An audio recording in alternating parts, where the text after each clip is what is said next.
एक छोटे से गांव में एक पुराना किला था जिसे सभी लोग खौफनाक किला कहते थे। कहते थे कि उस किले में रात के समय अजीब आवाजें आती थीं और कई लोगों ने वहां भूतों का सामना किया था। एक रात 4 दोस्तों कर्ण, मेघा, आलोक और सुमन ने तय किया कि वे इस किले की सच्चाई का पता लगाने जाएंगे। रात के लगभग 12 बजे चारों किले के पास पहुंचे।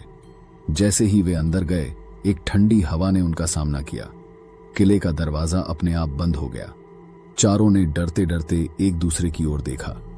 कर्ण ने कहा, चलो हम अंदर चलते हैं।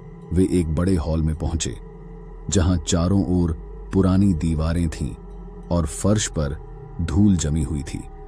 अचानक आलोक ने कहा, क्या तुमने वो आवाज सुनी? सभी ने ध्यान दिया और सुनी। उह उह, किसी के रोने की आवाज आ रही थी। सुमन ने कहा, मुझे डर लग रहा है, हमें वापस चलना चाहिए। लेकिन मेघा ने कहा, नहीं, हमें और अंदर जाना होगा। वे एक दूसरे कमरे में पहुंचे जहां एक पुराना बक्सा रखा था। बक्सा खोला तो अंदर एक पुराना डायरी मिला। जब उन्होंने डायरी पढ़ी तो पता चला कि यह एक लड़की की थी जिसका नाम राधिका था। राधिका ने लिखा था कि वह किले में कैद थी और उसकी आत्मा वहां फंसी हुई है। उसे सच्चे प्यार की तलाश थी जो उसे मुक्त कर सके। जैसे ही उन्होंने डायरी को पढ़ा, अचानक कमरे का माहौल बदल गया। एक ठंडी हवा चली और राधिका की आत्मा उनके सामने प्रकट हुई। बूब बाके बूब। वह बेहद सुंदर थी, लेकिन उसके चेहरे पर उदासी थी। उसने कहा, कृपया मेरी मदद करो, मैं इस किले से मुक्त होना चाहती हूं।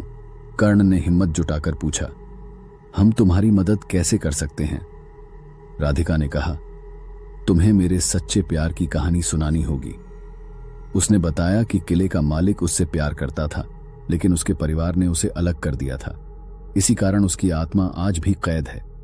सुमन ने कहा, हम तुम्हारी कहानी को पूरा करने का वादा करते हैं।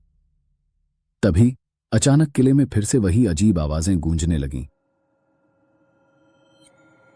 राधिका ने कहा, तुम्हें मेरी कहानी को सुनने के बाद सच्चाई को स्वीकार करना होगा। चारों दोस्तों ने मिलकर राधिका की कहानी को दोहराया और उसके प्यार की सच्चाई को समझा। जैसे ही उन्होंने आखिरी शब्द कहा, एक चमक आई और राधिका की आत्मा धीरे धीरे गायब हो गई। फिर अचानक किले के दरवाजे खुल गए। चारों दोस्तों ने राहत की सांस ली। वे बाहर निकले और देखा कि आसमान साफ हो चुका था। उन्होंने एक दूसरे से कहा, आज की रात ने हमें सिखाया कि सच्चाई का सामना करना हमेशा जरूरी है।